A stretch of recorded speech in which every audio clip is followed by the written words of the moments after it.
Hey everybody, what's up? Wavejump here and welcome back to my video. Today I'm going to be covering what each command does. Now what does this mean? Well, I'm going to be going through every single Minecraft command via the help command and explaining what each command does. And the reason for this is because if you, for example, are trying to figure out how to do something, then this way you'll know what that command is. Now, I don't have videos on all these commands. Actually, I have videos on most of these commands from other Minecraft versions, but this will also go ahead and help me because if you hear a command that sounds really interesting to you and that you want to know about, then go ahead and let me know and I will make a video on how to use that command. Now, before we continue on here, I want to go ahead and thank Betanoir and Shatter on Patreon for supporting me. Thank you very much to them because without them, I wouldn't be able to do things like host my server. Alright, anyways, on to the commands. Also, I should mention, I do have, again, videos on all of these commands, so what I'd recommend doing, if you want to see my videos on these commands, just Google Wavejump Games and then the command name afterwards, and you should see a video or two pop up, maybe even 3 if you get lucky. Alright, so /help. First off, the /help command, obviously. And the help command just lets you see a list of commands. The advancement command. The advancement command lets you go ahead and give and remove advancements from players and kind of test them. The block data command lets you set certain data for blocks. For example, command blocks or furnaces. You could set, for example, the fuel for a furnace manually, kind of like entity data. Clear lets you go ahead and clear items from players with some extra fine-tuned options. The clone command. The clone command lets you go ahead and kind of duplicate blocks or move blocks, multiple blocks from one location to another. Debug is something that nobody really knows what it does from what I've been able to tell, and it's not a command that you'll be able to really use for anything anyway.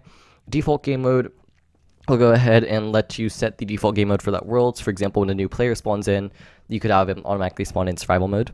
Difficulty, or in creative mode. Difficulty lets you go ahead and just set the difficulty. You could set do /difficulty 0, for example, to set peaceful, or /difficulty easy to set easy, or something like that. The effect command. The effect command lets you go ahead and apply effects to players. So for example, I could go ahead and give myself nausea, or I could give myself glowing or levitation.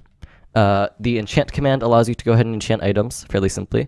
The entity data command lets you go ahead and configure certain data for entities and create little things like this. They're kind of fun.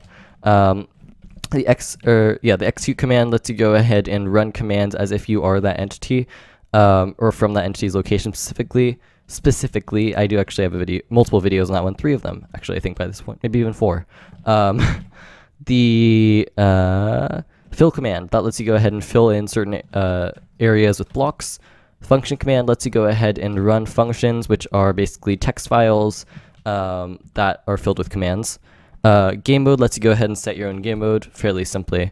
Game rule will go ahead and let you configure certain aspects of the game. For example, you go ahead and make it so that when a player dies, they'll keep their inventory.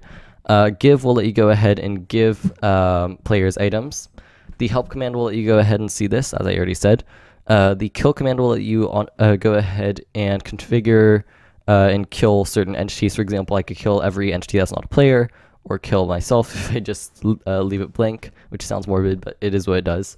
The locate command will let you go ahead and find generated structures and worlds that have generated structures. Obviously, this doesn't.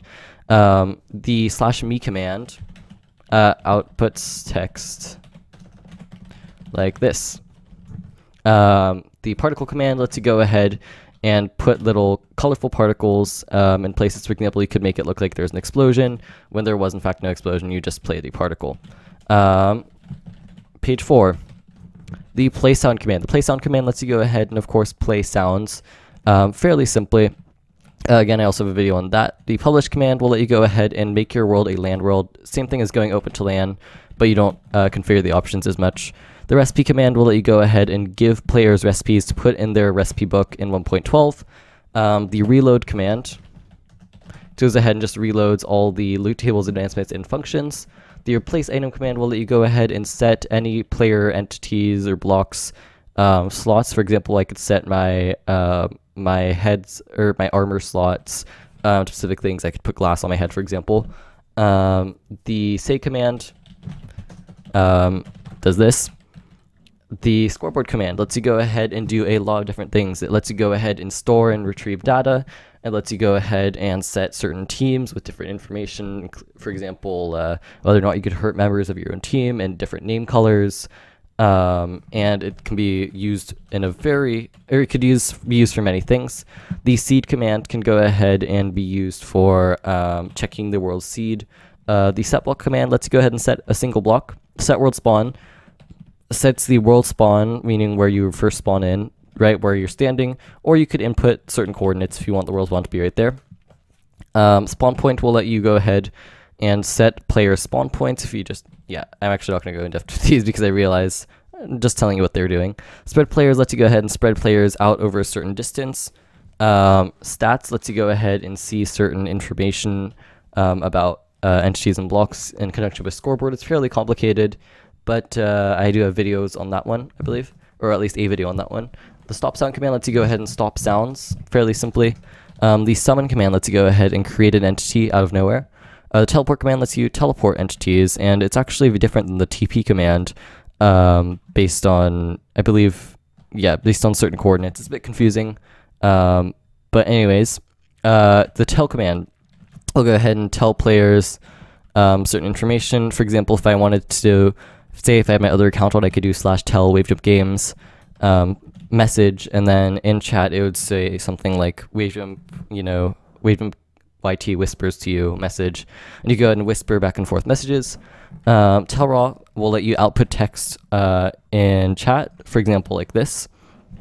Test for will let you go ahead and test for certain information and combine it with comparators. Test for block lets you test for if a block has certain information or if it's there. Test for blocks is the same thing with multiple blocks. /time. Time lets you go ahead and set and add the time, so that means that, for example, if I want to set it to daytime or nighttime, I could do it that way. And you could check what time it is using query. The title command will let you go ahead and see on screen or some text. Again, I use that right here. The toggle downfall will turn on rain or turn off rain. TP will teleport a player. This is the one you'll more commonly see instead of the /teleport command. The trigger command will let you go ahead and, well, it's used in conjunction with scoreboard. I'm not going to go into how that works because it's a bit complicated, but essentially know that it can make it so that, for example, players who are not opt on a server can go ahead and kind of almost run certain commands. Weather will let you go ahead and set the weather. World border will let you set the world border, meaning the limits of where the players can go. And last but certainly not least, the XP command allows you to go ahead and give players a certain amount of XP. So I'm going to end this off here by saying if you did go ahead, or if any of these commands kind of stuck out to you, I probably have vids on all of them, but if you want to see an updated version of any of those videos, let me know. Of course, first check please if I have a video on 1.12 about them, because I'm not going to remake 1.12 videos, but I will remake any 1.11, 1.10, or 1.9 videos if I haven't remade them already. But anyways, yeah, let me know what first off how helpful this episode was, and second off what commands sound interesting to you. I hope you all have enjoyed this video. If you have, go ahead and leave a like down below. Subscribe if you haven't already, because I do command tutorials covering all of these commands once a week, every Wednesday in fact. And thank you, as always, to Shatter and Beta Noir for supporting me on Patreon. If you want to consider supporting me, just click the link in the description below, patreon.com/wavejump. But yeah, once again, I hope you have enjoyed this video, and thanks for watching. Bye!